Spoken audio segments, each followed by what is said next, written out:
The mother of a teenage girl missing for more than 20 years is hopeful the $750,000 reward will lead to answers about her daughter's disappearance.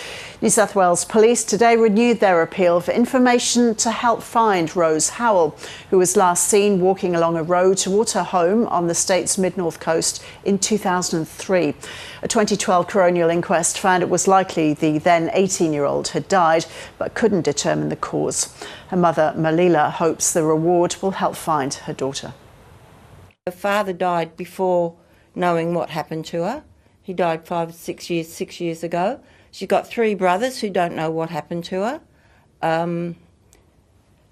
Various friends, aunties and other family members, and it hurts still 20 years later.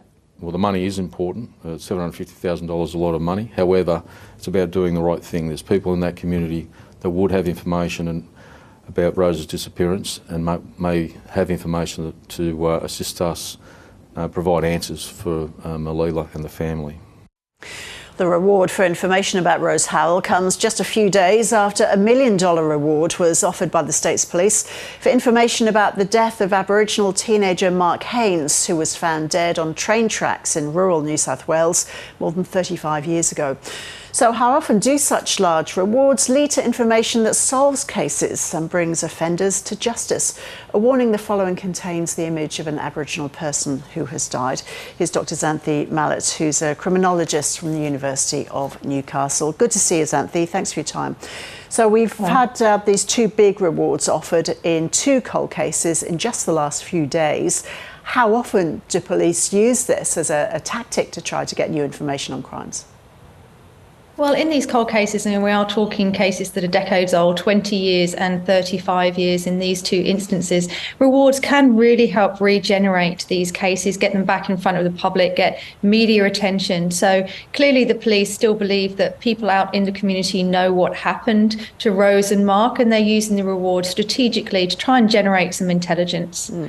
How often do they work?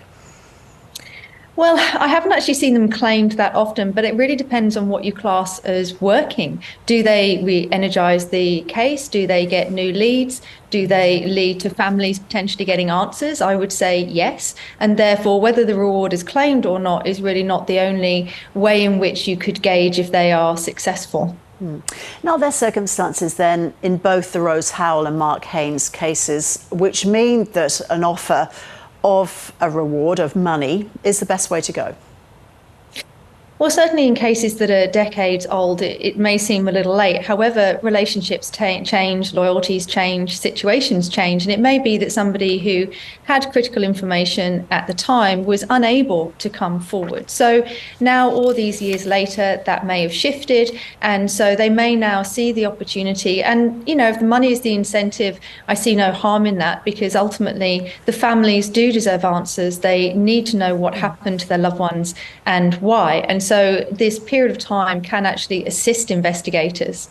So what happens then if people, Xanthi, come forward with information which they could have told police at the time? Do they get into trouble for withholding information?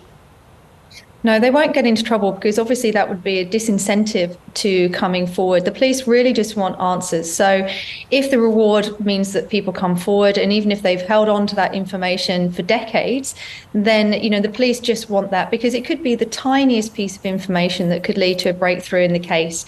So really, I would encourage anyone who has any information to call Crime Stoppers, call the police and pass that on, because you never know how critical that small piece of information can be in cracking these cold cases. What's the criteria for claiming a reward? Does the information have to lead to a conviction before the money is paid out? That really depends on the particular reward that's offered. I've seen circumstances, for example, in the William Tyrrell case, where the reward was offered for information that led to determining what happened to William and where he is.